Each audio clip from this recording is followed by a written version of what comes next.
Judges, fellow Aggies, ladies and gentlemen of the audience, my oratory topic is one that is not easy to recite.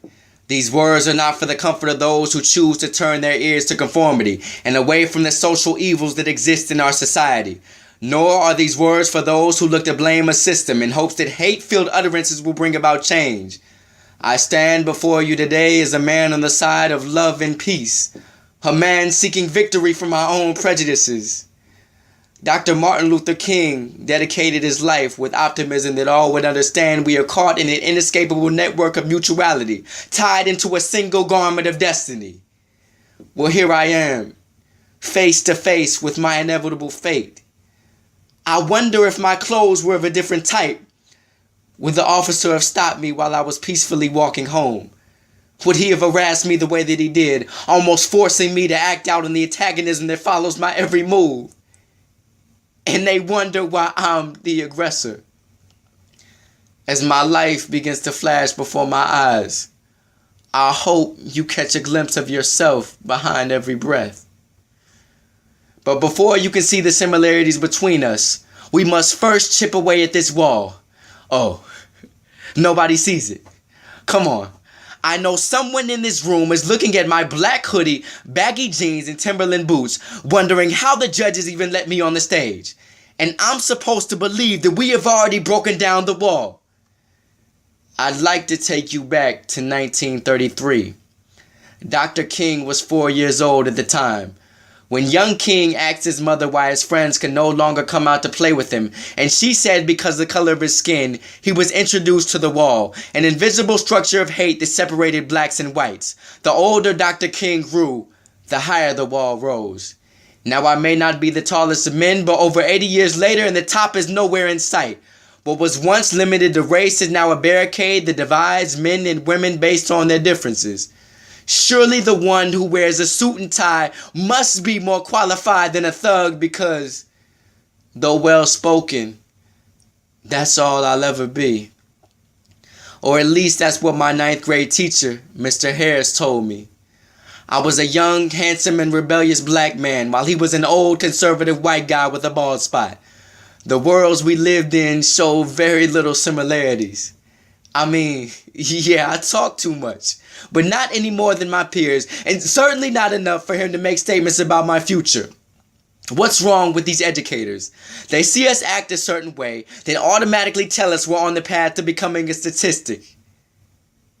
Well, he was right. I belong in the 55%, which said that as an African American male, I never received that symbol of achievement known as a high school diploma. Or the 5.5%, which said I would never step foot on a college campus, much less a North Carolina Agricultural and Technical State University. Yet I hold no bitterness or hatred towards Mr. Harris. Besides, he was the one who introduced me to the man I've grown to admire over the years through several readings and class discussions. Dr. King was his favorite civil rights leader as well. Maybe the wall that separated Mr. Harris and I wasn't so big after all. See, he had no idea of the man I aspired to be.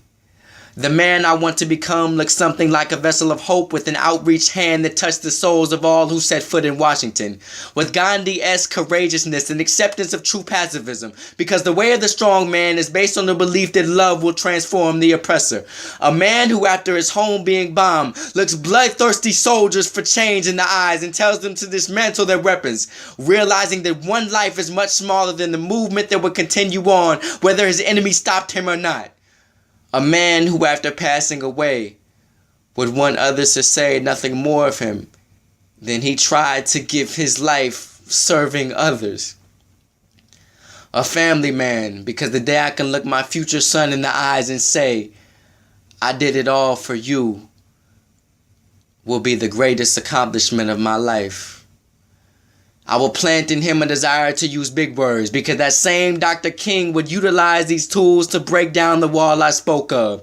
A man of faith, because I want him to build a new wall built upon a solid framework. And what's a man without a strong foundation? Someone who knows that love is the strongest weapon of all. Yet, as destiny keeps coming back, giving me this blanket stare. I attempt to understand Dr. King's concept of mutuality one last time. It's hard to see the relation in a man who I know can take my predetermined life and get away with it. And I'm supposed to believe that this police officer and I have the same destiny. That non-violent resistance to evil holds as much vigor and power as physical domination and force. I tried to do the right thing. I guess none of it mattered in the end. Oh, don't shoot. Please don't shoot. Oh, God, can you help me? Oh, I'm sorry.